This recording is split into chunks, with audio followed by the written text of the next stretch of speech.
learn about my own phone. That's wild. I don't know about none of the settings or anything. I know how to call people, text, and look at social media. That's it. OMG, Tatiana. We are finally recording. Hi guys, it is Jasmine with Open Jar Podcast. We are finally back. And I know, I said I was back a while ago. Listen, life has been, It does that. doing the most. So we are finally officially back with first episode for the new season. I don't know if we're on 2 or 3. I don't remember. I'll make sure I put the correct season when I put the title and all of that. But we are back. And of course, to be back, I have to start this episode introducing my guest because, you know, this is my girl, my bestie. Hey. I take it. This is Tantiana. Hola. We have been friends for a lot of years. We're not going to go into how many years. It's just been a lot. It's been a lot. So we saw each other grow up. We officially met when I was either going to 8th grade or going to 9th grade.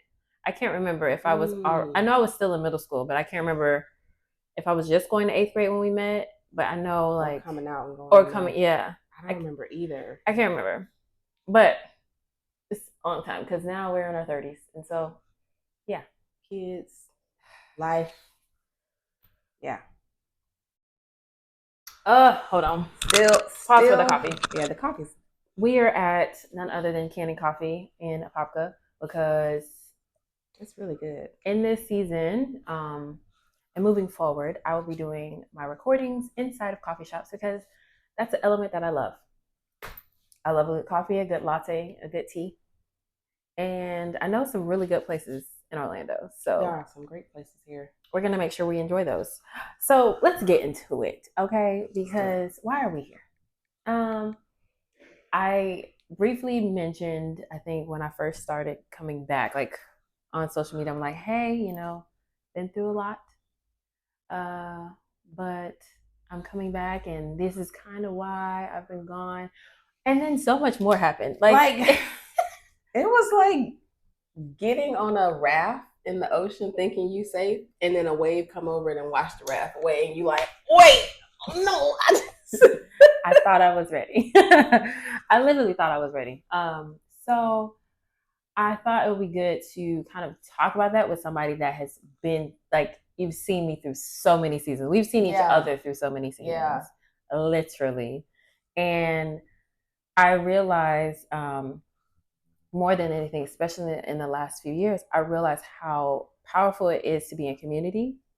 Yeah. And to have genuine connections with people. And even in those moments when you feel like you need to isolate yourself, having people that understand, like, I know why, I know, like, I'm going to reach out and I'm going to make sure you're okay. And when you're ready to talk about it, I'm right here. 100%. It's so important to have those people in your circle, like right here on your hip, because I know for me, and I was talking to my friend Maria about it, and I'm like, I know without the people in my circle, I probably would have lost it a long time ago. Oh, it's like not only like having to take care of my daughter, but like having the people in my circle that helped me like keep it together. Yeah. Because it's one thing, like, I gotta make sure she's okay, so I'm going to do what I have to do. But also, like, having people that be like, hey, I didn't hear from you. Like, it's been a minute. What's going on? So yes, where do we start? Literally, Tatiana has seen me through so much. We can go back. Like, let's just take it to good times. Okay, high school. We went to the same high school. We did. Shout out Edgewater High School, the real E-High. The real E-High. So y'all be trying to play. Yeah. The real E-High.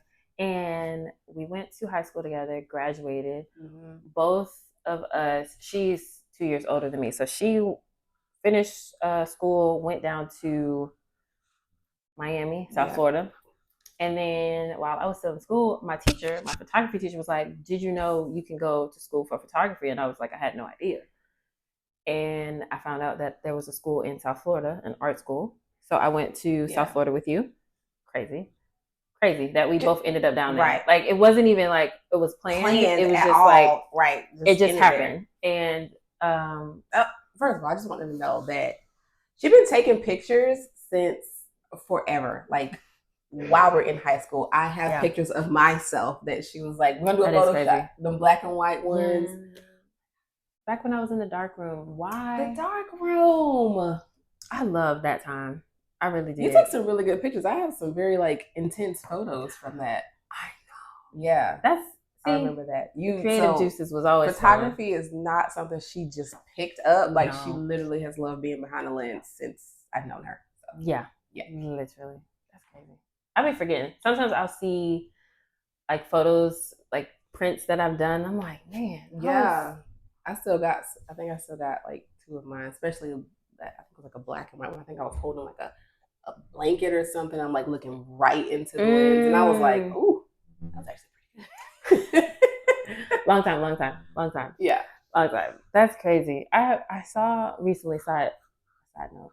I saw the picture that I took of you and Darius with the black and white paint on.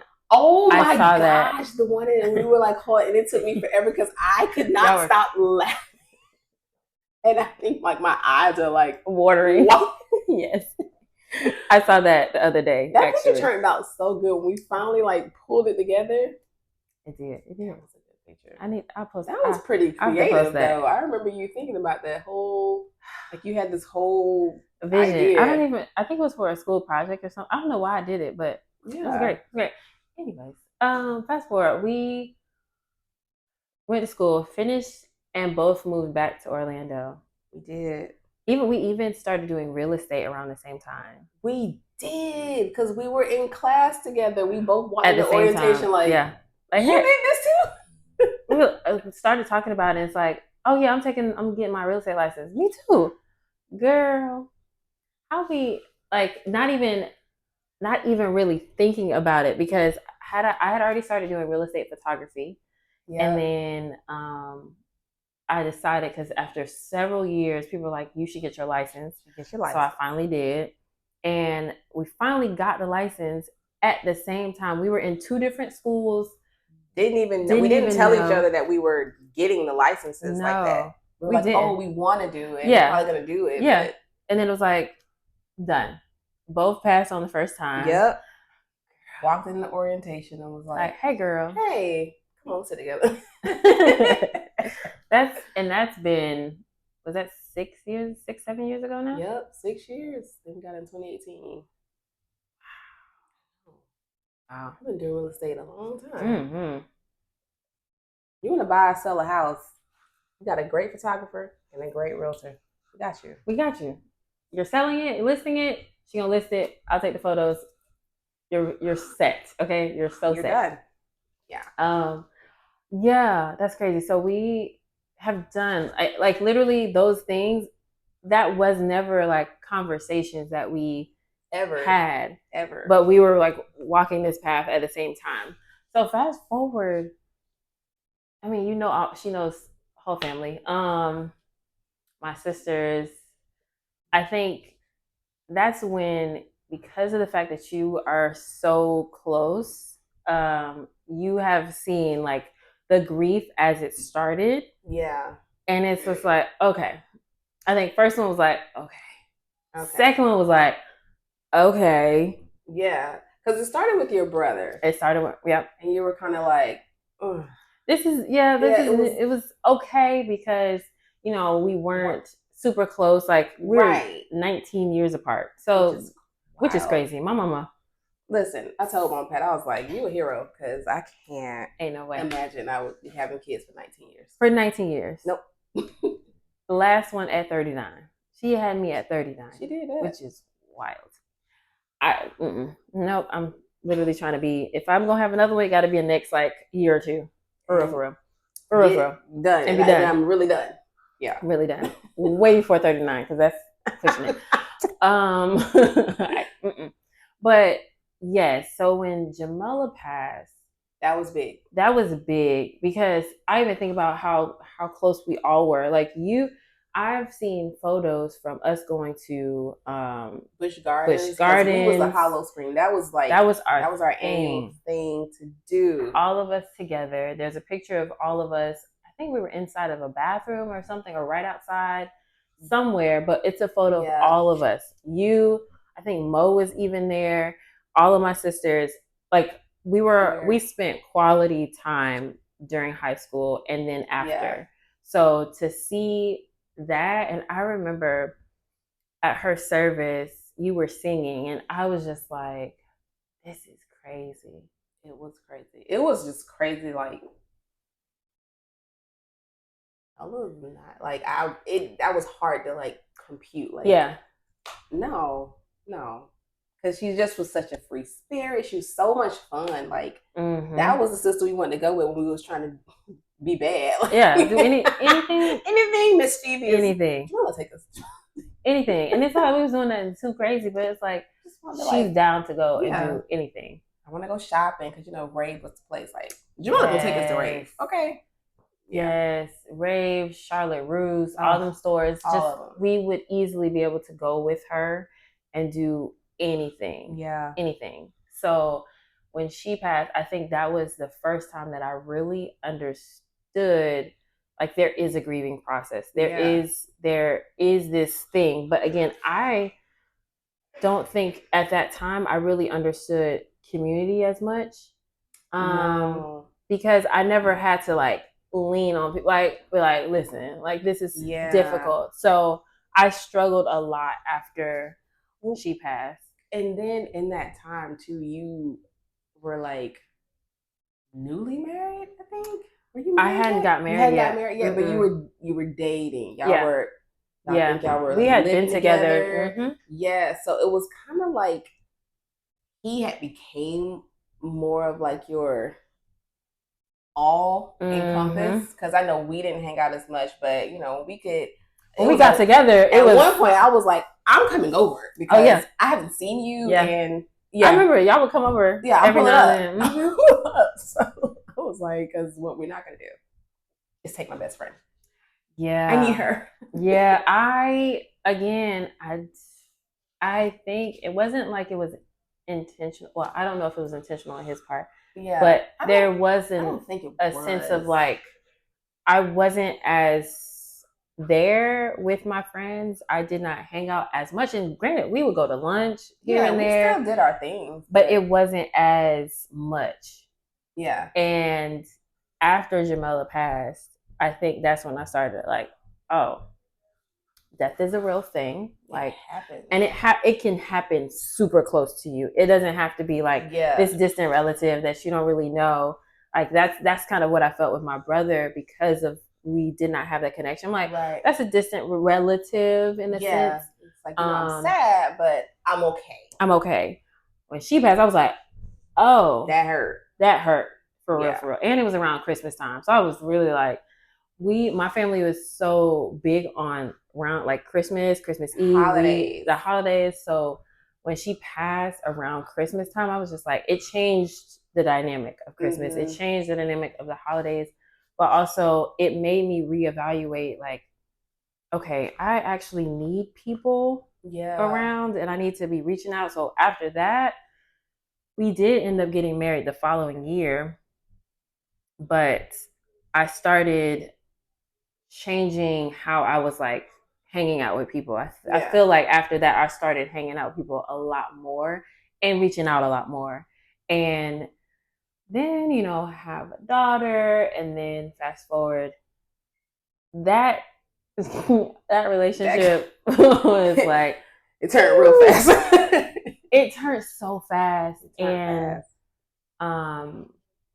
Ty, you were there at the birth of Arden. I was. And then I remember after that, I was like, we hung out. We started hanging out a lot more. Yeah.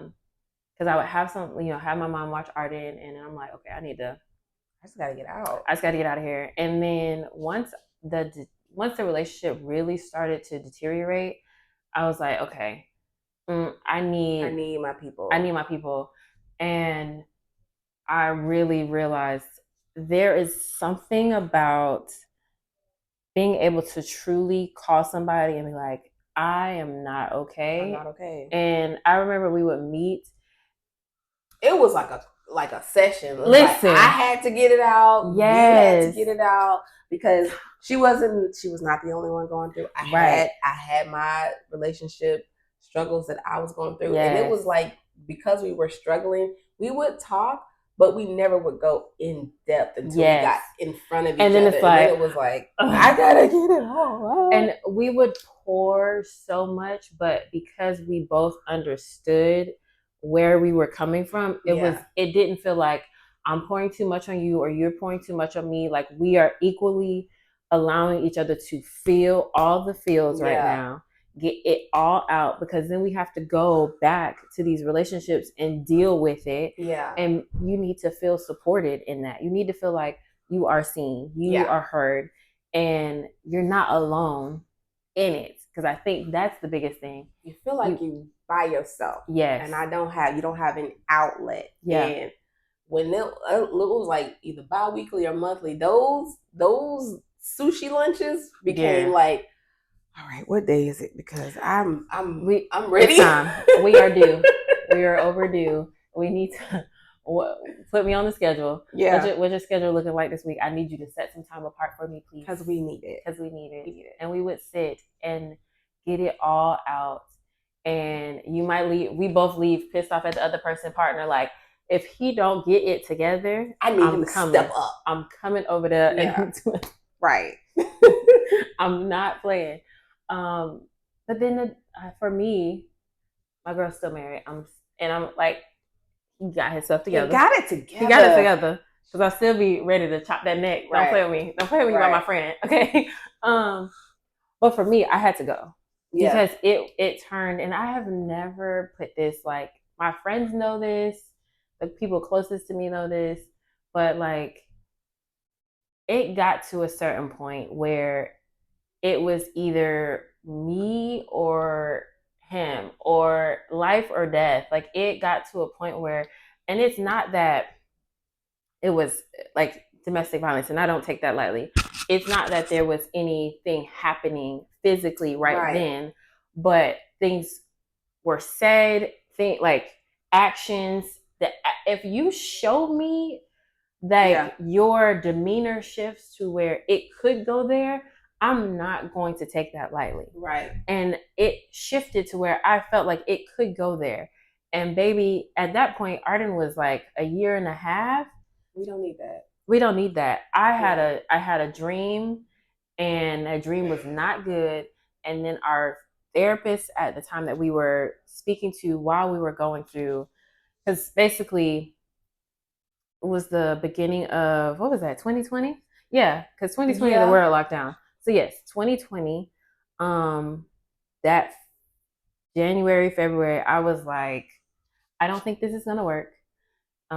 He had already shown me like some things prior to that, and I was just like, I don't feel like I don't feel like this is good for both of us to be in this situation. So it was toxic. It wasn't right. It was toxic already.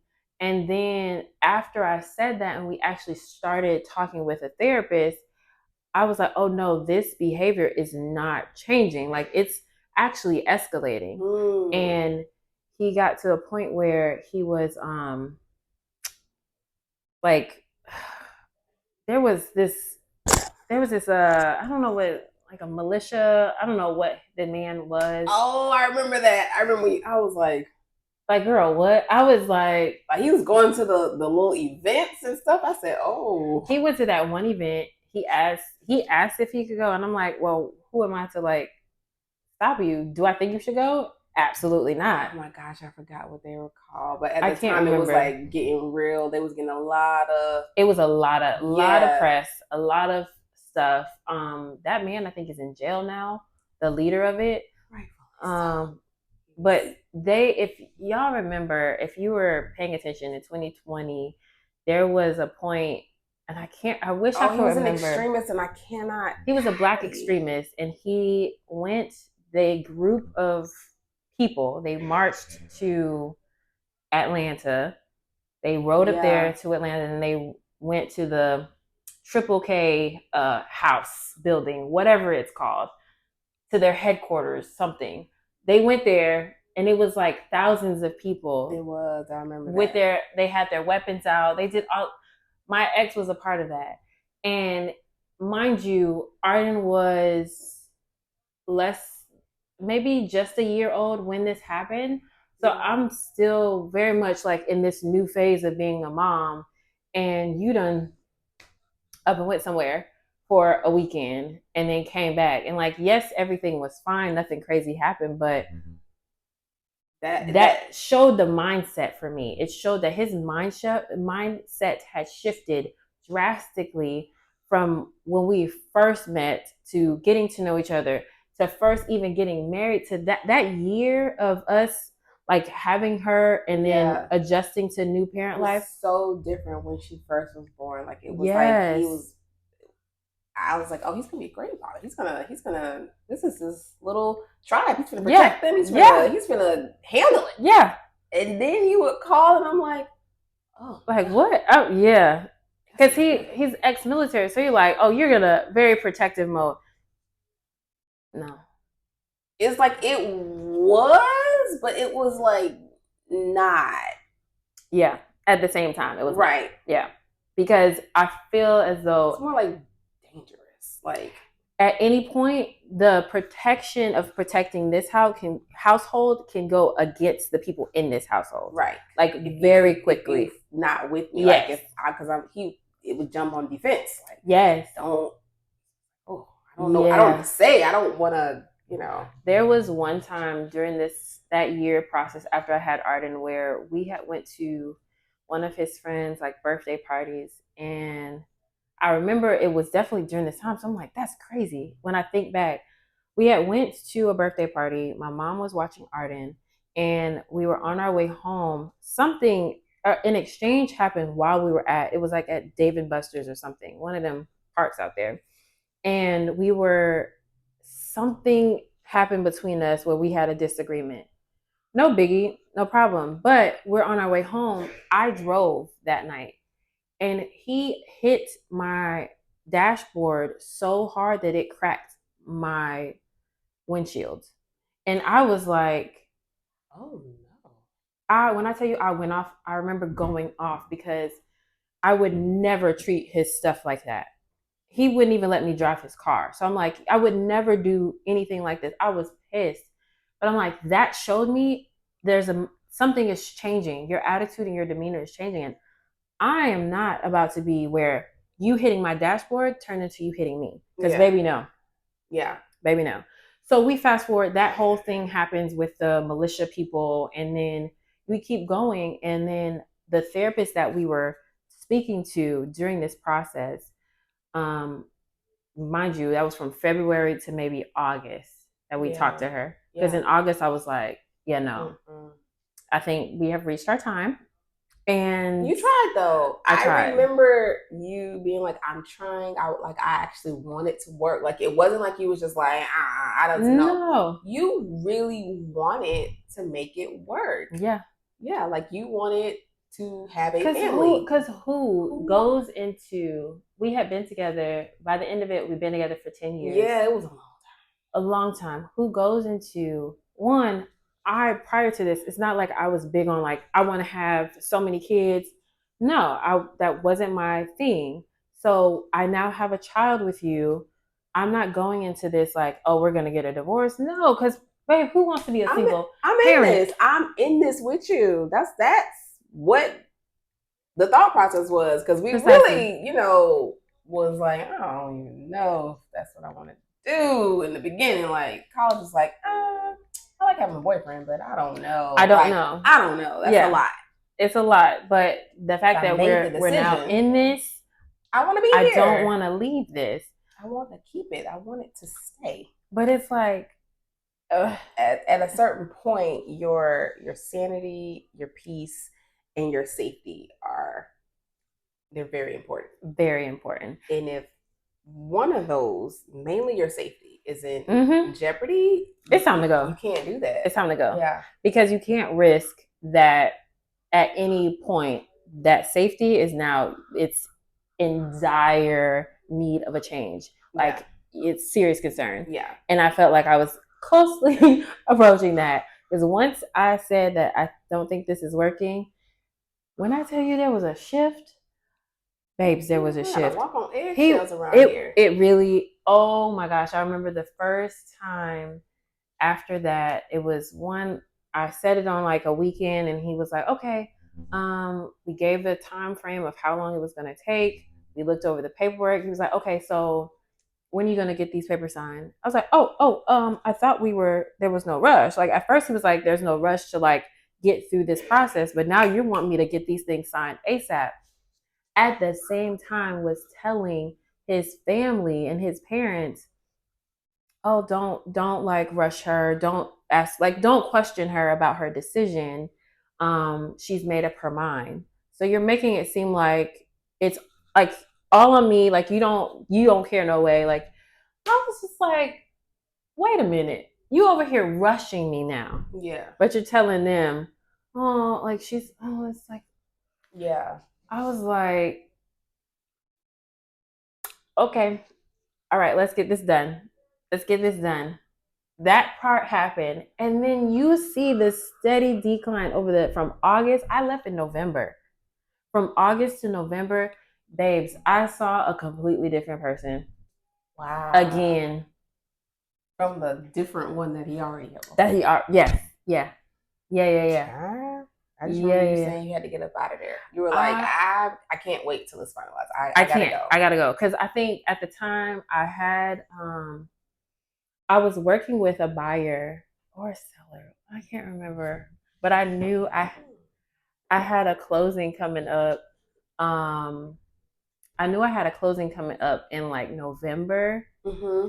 Or maybe late November, something. I knew I was working with a buyer or seller, and something was coming up. A transaction was about to close. Yeah.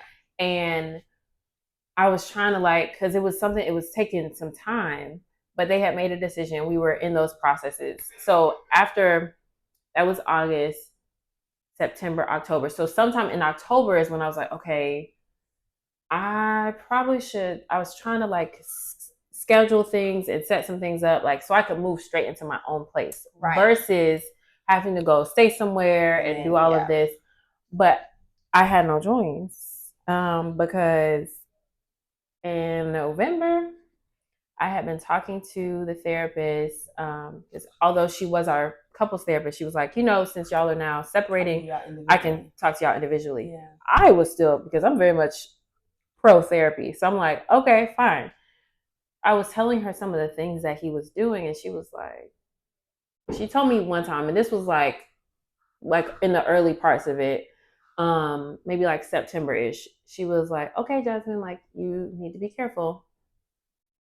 I'm like, okay, yeah, of course I'm gonna be careful. I'm always careful. Yeah. But then fast forward to November, and that's when I told her again some of the things that he was doing at that time, and she was like, Jasmine, I really need you to be careful. I've worked with people, his background, all the things, you really need to be careful. And I was like, you done said be careful. I'm 2 times now. Let me pick up what you're trying to put down. Hold on. And I really sat and I thought about it, and I was like, okay. And then I had that dream, and I was like,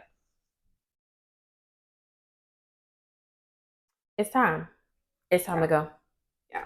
It was time to go. I knew it was time to go at that point. Because I don't know if I should say this.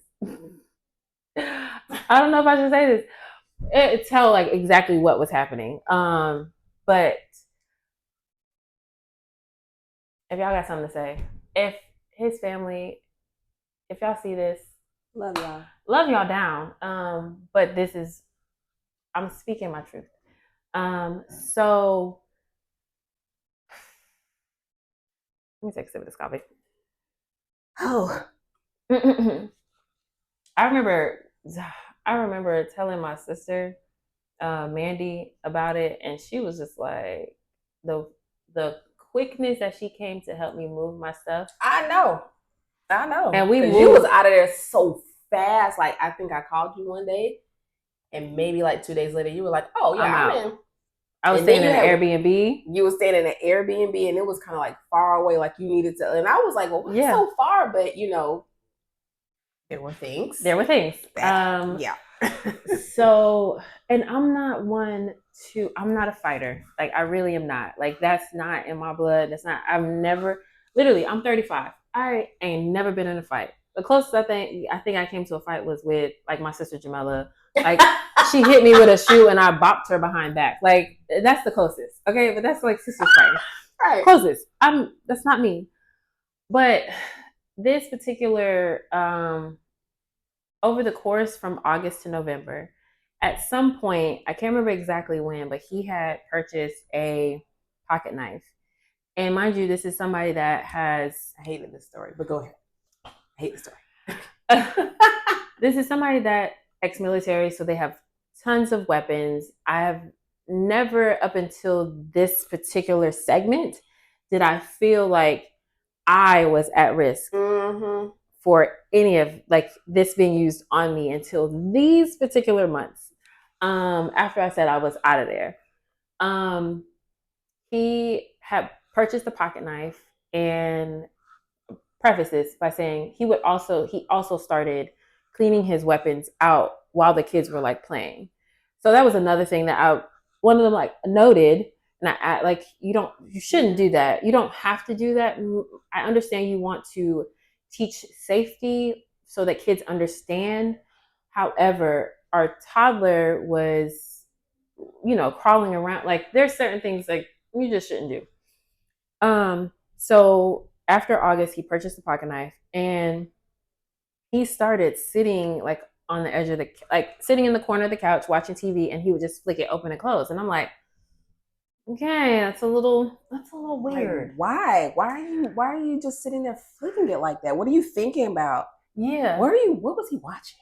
We would be watching the news, watching a movie, watching a show. Like, it wasn't like, it was just like this is how I feel. People who have manipulative tendencies, they want you to feel like this behavior is normal, so that if something happens, then it's like, it was an accident or whatever, because he started doing it on a regular basis out of nowhere. It wasn't like you've ever done this. This is not something you in did 10 years. Yeah. You didn't do this. Like, you weren't sitting around with a pocket knife. Like, yes, you would have a pocket knife. Yeah, he had plenty of stuff. Yeah. But like, you would use it and take it out for a function and then put it away. Or if you needed to clean your weapons, and then you would put them away. Right. You weren't just sitting around with it. So he started doing that.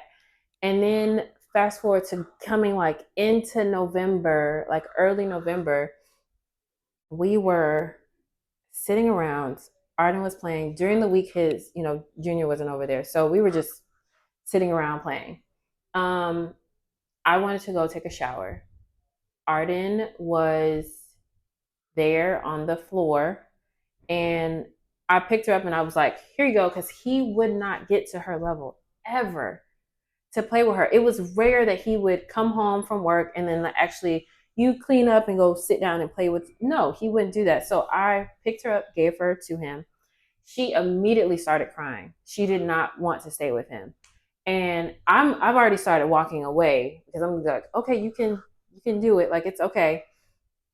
No. So I ended up getting her, and then I brought her little like bouncing chair into the bathroom. I took a shower, came out. She was fine. She was happy. We go and we sit down in the living room again, and now he is staring at me. But when I tell you the look on his face, I was like, no, that you don't look at yes, we are separating, but I'm still the mother of your child, at least. Like, why are you looking at me? Why are you looking at me like that? Intense. Very intense, very like hated me. And he was sitting on the edge of the couch looking at me the way he was, flicking this knife open and closed. And when I tell you, I picked Arden up and I was like, all right, it's time to go. I'm out. Like I'm I'm out. not gonna do this anymore. I'm not gonna do this, because around this same time is when I had the dream that I literally kid you not, because of his background, the dream was basically that because he's ex-military, his family, they're like apologizing to my family, like, oh, we never thought he was capable of such things. We never imagined that he would do this. And then the narrative that because somehow he was not convicted. Nothing happened to him. So now the narrative that is being fed to my child, like I had this whole vision, and I was like, they're gonna spew the most negative things about me to my child, and not. I was like, yeah, no, I can't have this be the way that my child's life goes. I can't. This cannot be the end. It can't be. So when I tell you, after that dream, I was like, it's time to go.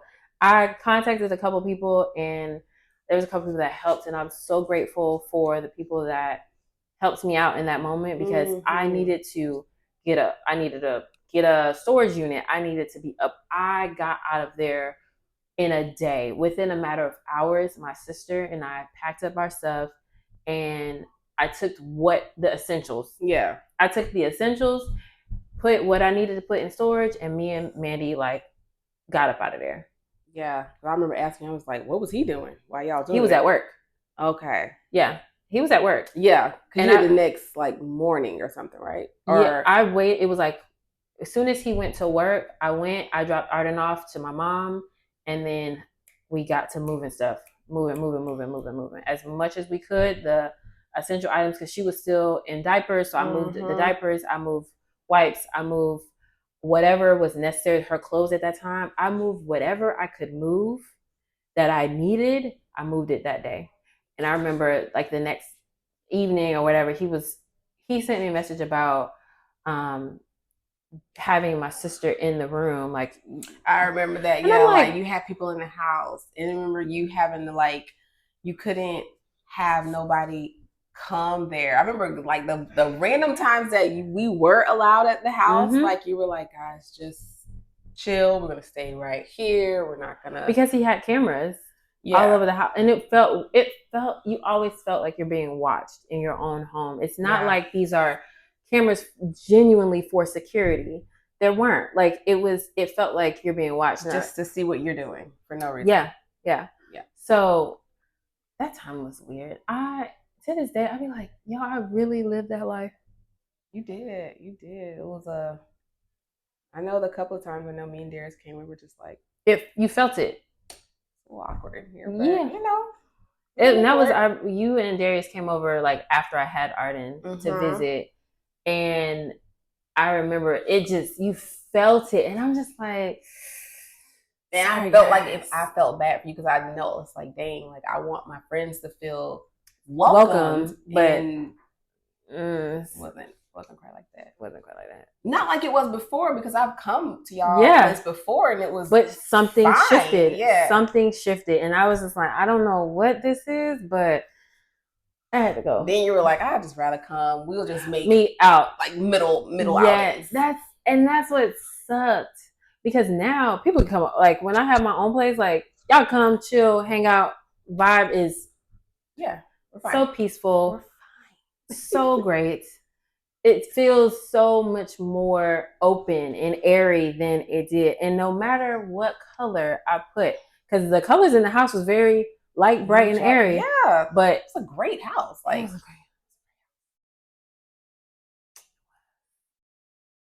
good job, you found that one. Yeah, you did. You know, did your realtor thing. You know, that was even before I was a realtor.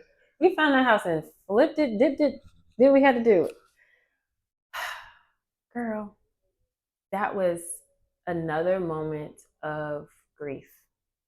Leaving that, yeah. I mean, because leaving that was, you streamlined that whole thing. You know, she did a lot. That's all I'm gonna say. She did a lot. She did a lot for the house. She put down a lot. She sacrificed a lot. Yeah. So to leave that, Just leave it. leave the relationship, leave the house, like even in the midst of that, you're like, okay, I know I need to leave because I have to. Like Yeah, I but have no choice. But dang, I gotta leave. it's still the death of something Yeah. else. Yeah. It was another death. It was another death. It was. And processing that, it took a while to really fully process it because that divorce lingered for 2 years. It went on long. It took like I'll say a year and a half because I filed the paperwork in October of 2020, but we didn't get divorced until June of 2022. It wasn't finalized. It just took so long. At first, it was him and his attorney, and then it was the judge taking forever. I was like, listen, I just wanted to be done. He signed it. That's it. He signed it. That judge, when he finally signed it, I was like, thank you. I remember crying immensely when I got that call, like, oh, the divorce is fine. I was like, finally. Thank you. Like, thank you, God, that I'm finally like free of this because I'm so done. I was so done. But then fast forward, like I just in the midst of like, okay, life is doing this and life is getting better and life is going. I got one thing down and then that was June of 2022. Then around the same time, my sister Mandy, she started showing that she was sick. Started getting sick, and which was so weird because it was out of nowhere. It felt you just never would have like looked at her and like suspected any of that. And then she was just got sick very quickly. Like her decline in health happened, and it was in rapid succession. It was like it was way too fast. It was way too fast. Like first, she was just kind of a little sick, like where something was bothering her. Like what the initial thing was wrong. Like she was tired, or I think the initial thing I can't remember was what like the initial thing was. She had an infection, like some type of infection. Like she found out she had lupus. And then when she found out she had lupus, it was like, okay. But because of how bad it was like affecting her body, she was not moving. She was staying in the bed a lot. I remember her being like super tired, not eating, got so skinny. Small. Oh my God. She always was the shapely one, but like good shape. Yes. But like, she got so small during that time. And because she wasn't really able to move and eat, she had like bed sores. I think that would like I think we could just call it bed sores. Yeah. That in turn got infected. And so over that course of those few months before the end of 2022, she went to the doctor and they started giving her medicines. But then Mandy was trying to go holistic route, right? Was being stubborn and didn't want to take her medicine and all this and all that. And because she started getting better, looking good, and I was like, there you go, okay, yes. And we were like, cool, this is great. Well, we figured it out. Because you can live with lupus. You can beat it. It's a beatable thing. But at last, the infection it just got worse. And that was January. I remember that morning I was on my way to when she first went into the hospital it was like that week. I remember that. I was on my way to get my haircut on like a Monday morning.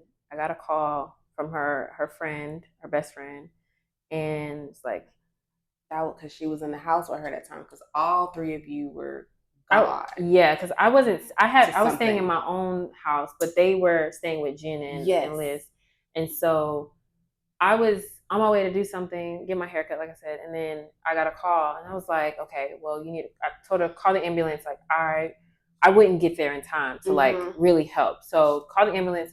I finished what I was doing. I went, checked on her, and it was like because you went because I think I went to your that was different. It was like it was a couple days later, like the following day you came and to get you because I don't know what happened. I was like, I'm there. Let's go. I didn't have my car for some reason. Yeah, I was like, I don't remember what happened, but I know it was like you were like, no, it was in the shop. Remember, you had to. Yes. Something was, you were getting it fixed. You were supposed to get it back. It didn't, and it come, didn't back. come back. Right. Yes, yes, yes. So you picked me up, and we went there, and within a couple of days, yeah, she was there got admitted on a Monday, and I believe by that Thursday, she was gone. And I wasn't ready. I was not ready. I don't think any of us, none of us were ready, because we were just like, that's not what. But literally, the doctors and the nurses, they were like, we are giving her everything possible to keep her alive at this point. And it was too. It was, what's it called? Septic. She had become septic. Because she was doing better, and then when she went holistic and stopped taking meds, it got bad again. It got worse, and then she tried to start taking the medicine again, but by that time, it had already surpassed being able to recover from, like, yes, you're taking the medicine, but with any type of antibiotic, it takes time for it to. You have to keep taking it once it gets going. Yeah. So it just wasn't enough, and even with what they were doing, it wasn't enough. Her body was too far gone at that point. So for her to be gone in a matter of days was like, yo, that's wild. That was so unexpected. And I remember we were in the hospital, and my sister Jen, at the hospital, she was raw. Like, she cried, but like she held herself to try to help everybody else hold themselves. I remember her sitting there like quiet. She sat in that corner. She was so quiet. Once she saw my nephews walk in, she lost it. And I think everybody lost it at that point, because it was like the reality just walked in, like, them too. Ooh, when I tell you, even artists, she started crying, like everybody started crying. And we all lost it at that point, because that just sealed, like, okay, this has really happened. Like, my sister is really gone. I didn't know how to handle that. I didn't. I didn't know. I was like, I can't say anything. It was me, like, you were I was done. I called there, so I'm like, this is gonna sound crazy. Yeah. He just passed away. He was like, started like cursing. Like, he just couldn't even, like, he didn't have no, you know what I mean? No words, yeah. He had no words. And I was like, I'm up here just trying to be here for her, but I'm also like I feel like my sister died. Yeah. And I was just like, I remember being able to talk, talking to her. Yeah. When we came up there beforehand, and I was like, I get it, because I know she was probably in a lot of just very miserable, uncomfortable. And I was like, it's okay if you don't want to stay. Like, I don't want to be selfish. I remember saying to her, I was like, I don't want to be selfish. I do want you to open your eyes, but I get it. You know what I mean? And I was like, woo. That was one of those times where you just like, I don't want to see her. I want to see her again. Like, I want to talk to her again, but I'm probably not going to. You know what I mean? Mm-hmm. And it was tough. Girl. It was tough watching all of you guys, because you just did this, Girl. Ooh. Yeah. It was tough. It was tough for me too. I know. And I wanted to be a good friend for you, but I didn't know how to be. I didn't know how to be there for you, other than just saying, I'm here. I'm here. Yeah. Whatever you need, Because literally, like you said, that was like your sister too. Yeah. Because we grew up, like, she was our big sister. Yes. Like, yes. Absolutely. Come pick us up and just ride with her house, hang out with her. Just ride with her for no reason, Mm-hmm. Yeah. Yeah. I remember her funeral was really hard. Oh my God. I couldn't. I had and again you were singing, and I was sitting right in front of you. It was like a deja vu. I was And making there, eye contact with you was. Whew, I couldn't do it. I couldn't do it. I could see you because I was literally sitting like right here. I could barely sing. Like I could not really keep it going. I was looking at you and I saw the tears just streaming down your face while you were singing, and I was just like, yo, I get it. I get it.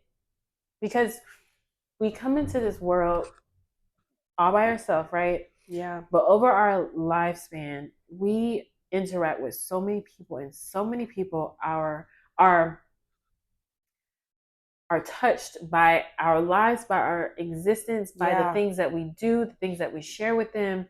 And I know Mandy did so much. Both of my sisters did so much. Had so many people that cared truly and deeply for them. Yeah. And so to see her pass in that time frame, it was so like, we definitely thought like there was a recovery. Like we thought she's gonna 100% thought she's gonna be fine. Like this is gonna be no problem. But right the couple days prior to her going to the hospital, I remember coming to the house, to their house, to borrow her blow dryer, something so simple, random, just a little. And I remember she wanted to lay her head in my lap, and when she did it, I felt like it was a baby. Yeah. I was like, this is my big sister. This is my big sister. And I was like, God, I don't know what's going to happen, but in that moment, I felt like this is the end. I in my soul, I was like, she felt so fragile. Yeah. And so small, laying there. I was like, I don't want to believe that, but that's what I'm feeling. That's my gut is telling me like this is it, because of how when she literally laid her head and I was rubbing her back, for my older sister to feel so frail, I was like, that was so hard. So fast forward, and I was like, that was my last moment. Literally, that was my last moment with her when she was speaking to me, conscious, and I was like, dang. And then grief decided to put itself up on me again. I was just like, I'm honestly done. Like, can I be done? Can I be done?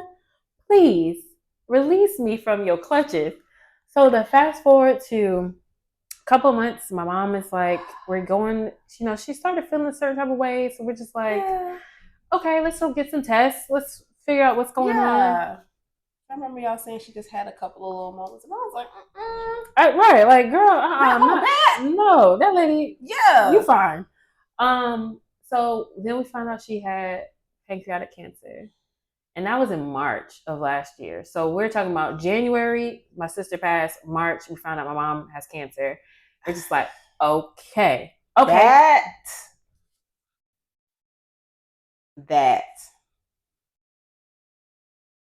I wasn't ready. I was mad.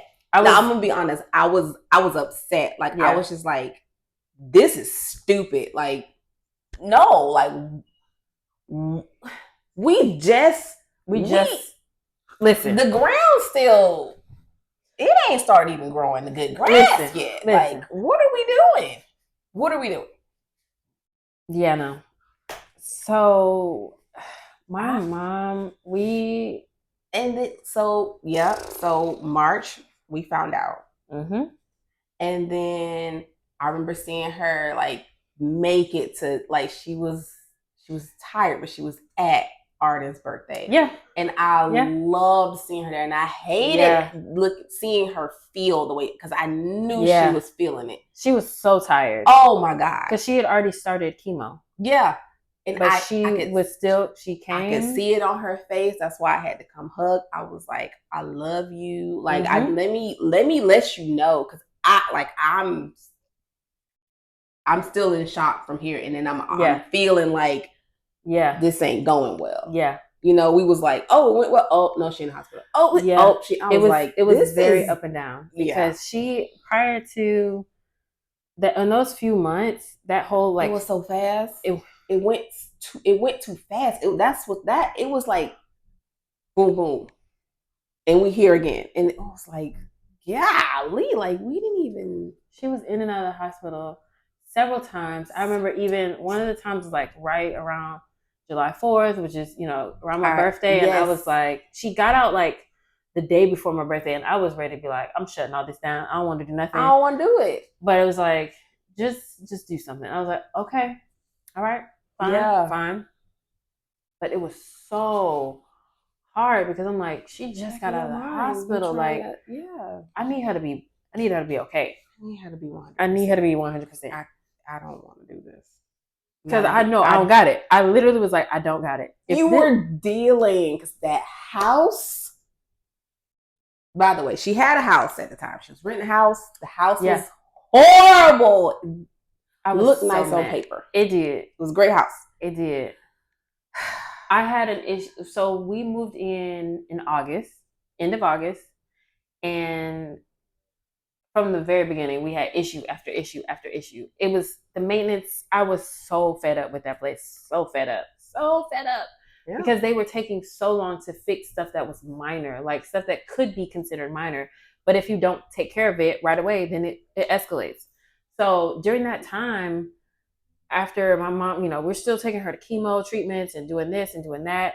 We're also dealing with where our home isn't comfortable as it should be, and we're dealing with these people. And yeah, I was so aggravated, honestly. It was aggravating on that front, but then I'm like, okay, I just gotta make sure my mom is okay. So that's honestly like, people were wondering like why I stopped doing photography full time and why I made that decision. It was because in the beginning of the year, my sister passed, and I was like, all right, I don't have it. I don't have it in me to hustle and do this business like I need to.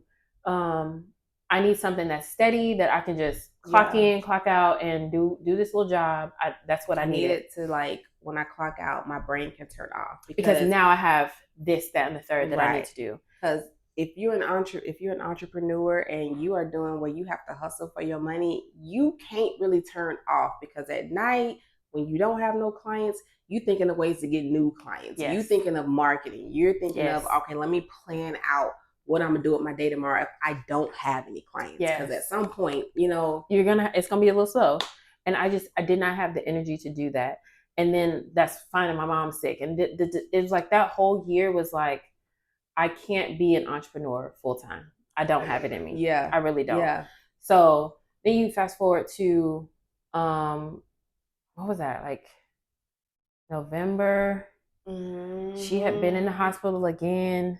Yeah. Beginning of December,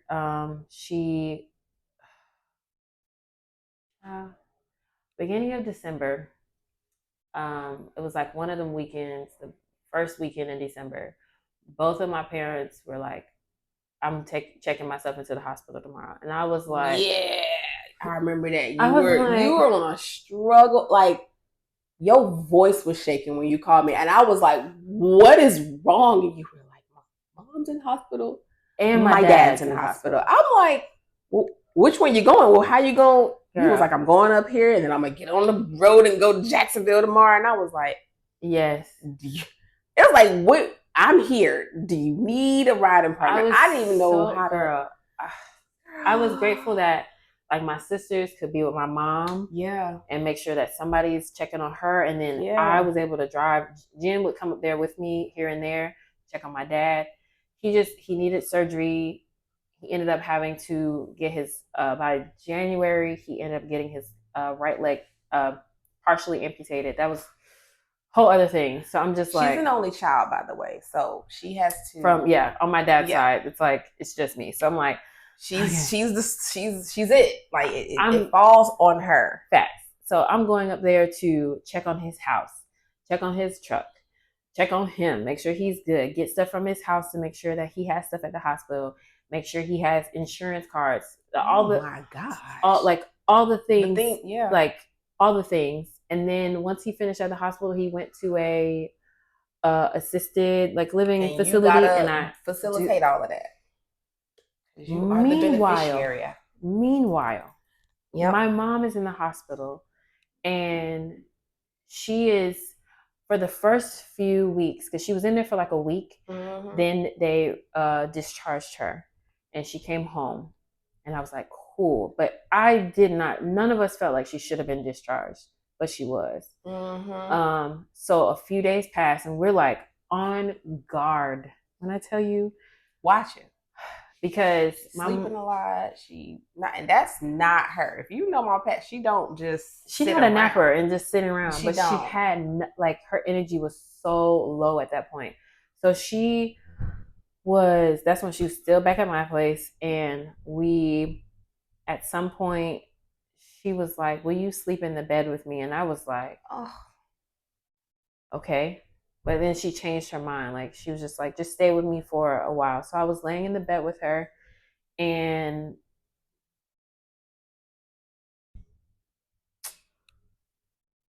I knew I didn't have much time. She was like, during that time, I think it was like one of those nights when she just came back home. She was only home for like 2-3 days, because then her defibrillator went off. Oh, gotcha. And when it went off, scared all of us. Like, okay, call the ambulance. They took her back to the hospital, and she was awake for maybe a day or two, but then she was continuing to have like her defibrillator was going on and off. Like, so she was basically having, I guess, like mini strokes during that time, and to the point where she eventually did not like gain consciousness again. She was still like, heart was still beating, everything was still, but she was in a coma. And then a few days later she was gone. I was just like,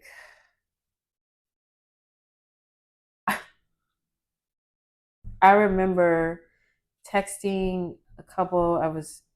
I didn't text you because I was like, no, she gonna be there. No, I texted a couple of my other friends, and I was like, FYI, I don't know when this is gonna happen, but I may need Arden to come stay with you, because whenever this does happen, I'm not going to have it. You're gonna. I'm not gonna have it. And that morning when it did happen, I had reached out to Whitney, and Whitney. That. Yep.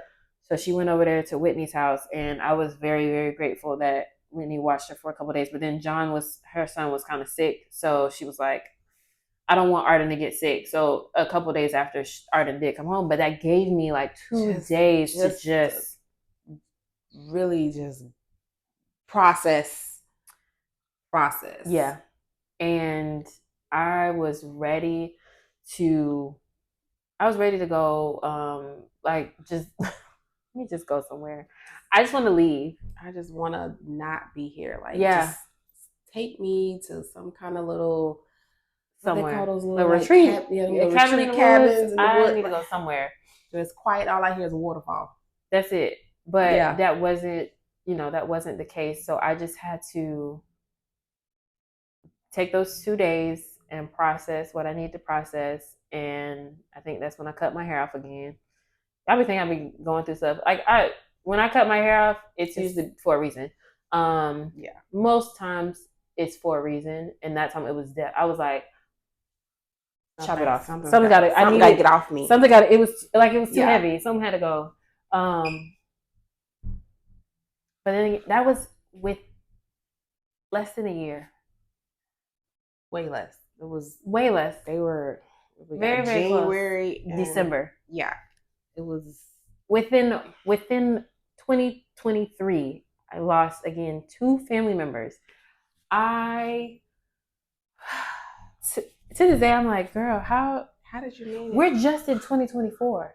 It's not like this just happened. This just happened. This is fresh. So I have my moments to this day where grief grabs a hold of me. I think this was a couple of weeks ago. When it was a couple of weeks ago when I texted you. Yeah, girl, I was like, it might have been like last week. Was that last week? It might. I think it was last week or maybe the week it was before. Week before. It was week before. You was like, I'm about to go. I said, nope.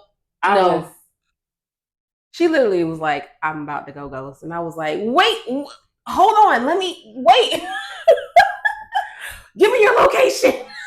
I was like, I'll share my location with you, but I am, just so you know that like I'm still moving.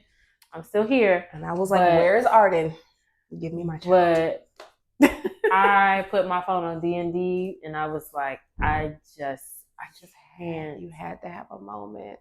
It was one of those moments where like everything all at once was affecting me, because in the midst of this, there's been some other things that have happened, like with my job earlier, like a few months ago. Yeah. Now I'm back to being full-time entrepreneur, which wasn't my plan as of yet. That quick. It was like you were going to it. But the crazy part was we had literally just talked about it. You were planning it out. You were like, I'm kind of feeling like something might happen, and then got the call. It might have been like a day later. I think you told me. No, was it the same day? I was on the phone with you, and we were talking. And you say, I was like, hold on, I'll call you right back. I literally got off the phone with her. My previous boss called me and told me, yeah, like I basically can no longer afford to have you as an assistant. Yeah. I gotta let you go effective immediately. Oh. Okay. And I had just told, when we were on the phone prior to me clicking over, I was like, it feels like displacement. And I was like, I don't know why it feels it, but that's what my gut is telling me. Yeah. Literally had that phone call after that. I was like, well, Todd. Crazy part is y'all really had just got settled into y'all new place. Y'all were like new. We started, everybody was like, we're doing a fresh start. Everything was like, okay, it's happening. Right. The positive energy is flowing. And I was just like, girl, what? Now? You want to do this right now? Right now. Oh, when I tell you that hurt. And so to fast forward, and I'm just like, okay, these bills are still billing. Life is still lifing. And the grief is hitting me harder than it has ever hit me before, because there's been some things with the other side of Arden and stuff that I have no control over, but it just reminds me of the fact that Arden does not have her grandmother anymore, her granny, as she would call. She doesn't have her granny anymore. Yeah. And I don't know what's going on that side. Like, I really don't know. Yeah. So I just feel like I'm stuck in this, like, how do I help my child? Because she's also grieving. She also lost 2 family members. She loved her granny and she loved her Titi. Yeah. These are 2 very important people that she like in the early development of her were very present in her life. And now that's 2 people. Babes, how do you handle that as a parent? I don't know, because I'm also grieving these people. I'm still trying to process this. We're only, what are we? We haven't even made a full September. year. We haven't even made it a full year since my mom passed. And it hasn't been 2 years since, like, I'm still processing. So it's just been, it reminds me, because it reminds me that I'm so glad that you are present, because I was able to realize what I need. I was able to be like, Tantiana, I remember telling you that I don't want to bother you, but like, I need to reach out to you more. And I'm sorry if it seems like it's too much, but I am used to talking to 2 people all the time. Yeah. I talk to my mom and my sister every day. You talk to them every day. All the time. And I feel like I am missing pieces of me. Yeah. And it sucks so bad when you can't even, like, there's no outlet. Mm-hmm. Like, if I went to a rage room, but I'm not an angry person. Yeah. So that's not what I need. I just need to talk to someone. And I remember telling you that, I'm like, I'm sorry if it's too much. but I really need to call you. I really need to FaceTime you. I really need to reach out to you more because I know I am missing pieces of me, and it's so hard. Yes, girl. I get it. And I was like, call me, FaceTime me. And we be looking a hot mess. Be like, oh, girl, I just got just on FaceTime for no reason, though. For no reason. Literally no reason. And I don't mind. I love my niece. I love Arden. Girl, that's my best friend, by the way. She literally be like, can we call Tantiana? And I'm like, I don't know what they doing. She got these. Listen, these two boys and Bailey, they all in an activity, and they be busy. And I be like, I don't know. I'll see. Blah blah blah, and call. Just call, which is what they do. And we just kind of be like, what's up? Or they come over. Like now, I've been like, come over. Like, cause I feel like you need. Just get out the house. Yeah. I mean, I know it ain't. We ain't doing nothing, but we gonna be over there. That's all. You don't even gotta be doing nothing. Yeah. Literally. And Arden, you know, I got my 7-year-old. Arden and Bailey, they go to running around, having a good old time. They're doing their thing. Yes. We sit up and get to chit chat, and it works. It works. It does. It really does. But it just reminds me more and more like you can't do life alone. You can't even try. Like you can't isolate yourself. And I know it's very easy, especially when you're feeling a certain type of way, to just isolate. Like, I'm just gonna deal with this by myself. And then when I'm good, I'm gonna come back. But the problem is you never come back. Yeah. You never come back. Yeah. There was a span. Listen. We didn't come back. Yeah. Yeah. Yeah. There, like, Whitney was like, I feel like you, like, I'm so gracious and I don't, like, spaz on people. I'm like, that's just not my mentality. But I also know if I was to ever, like, really go off the deep end or allow myself to get, like, hit rock bottom, I don't think I would come back from that.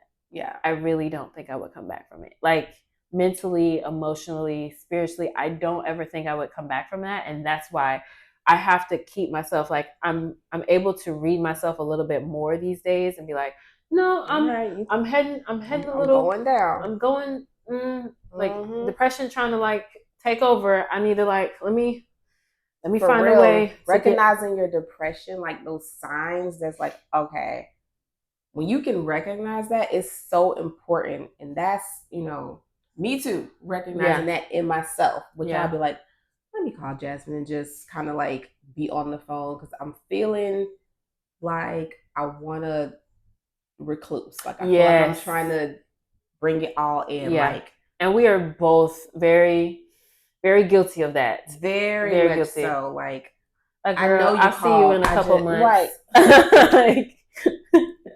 Like when I feel better, I'll call you. But I'm gonna text you and just be like, I'm good, it's fine. Be like, let me see your face. Yeah. Let me see your face. Yeah. Which is what the accountability of that is amazing. Yes. Like I will you FaceTime me and it's like, okay, you're gonna see either I'm tired, I'm not feeling it, like I can't just say whatever. And you know, I appreciate it. Yeah, I'm gonna listen. See me. See me. Yes. Yeah. Every time. Because I know me, I know you. We have seen each other through so many seasons and we still have so much life to live. So it's like being able to have somebody that is going to hold you accountable in good and bad ways. Like, I'm going to see you where you are, regardless of what the situation is. Because, girl, I know I probably would not like mentally be out here.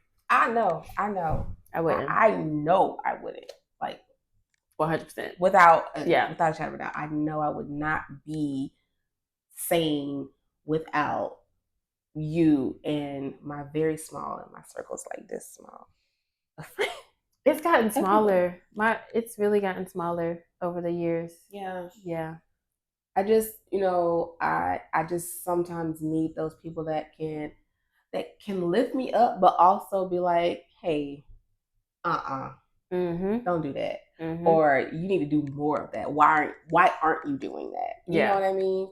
Like, I have to listen, amp you up, because girl, I'm so ready for these branding photos. Like this, listen, find you if you don't already have. I'm sure y'all got y'all person, but like you need that person. Get you one. Get you a person that can see you. And I've said this before on the podcast. You need people in your circle that can see you through all seasons, all the seasons. I couldn't imagine having a friend that didn't understand or just be there. You don't got to do a lot. You don't got to do the most, but just be there. When I have grieved so much, like one person grieving this much is crazy. Girl. It's crazy. But it's my life, apparently. And I'm excited for the next chapter. I think it's a good one. I really, really feel like it's a really good one. And I'm like, it's gonna really be a good one. I'm actually ready to go ahead and flip that page. Like, yeah. I want to see it. I want to see it. The pages. It's some good stuff coming. Y'all watch out for us. We out here. Okay? We out here making some changes. Jar photo is in these streets. Listen, after grieving so much, getting the creative juices flowing again. Like she said, I've been taking pictures for 18 years. So to get the creative juices like for real flowing again. Seeing your whole oh, what if you did? You know how y'all wrote y'all book? By the way, if you ain't got that book, go get you one. The clever little wording on that morning. I was like, that's good. I really liked it. Who came up with it? I think Liz came up with that one. Of course she did. She's a wordsmith. Yeah, she did. She did. Finding the gift in grief. Yeah. Yeah. In the morning. In the morning. That's the part that got me. I said, morning, but it's morning. Yes.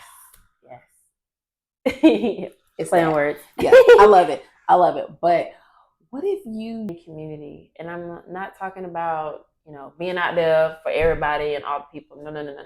I'm saying your community can be super small. I promise it's probably one hand. It might be a couple of more than one hand, but like my circle is small and it has decreased because I realized that I can't give my energy to everybody because I go through, like I've been going through a lot. Yeah. And I just don't have a lot to pour anyway. So I need people in my life that when I do pour, they're going to be pouring right back.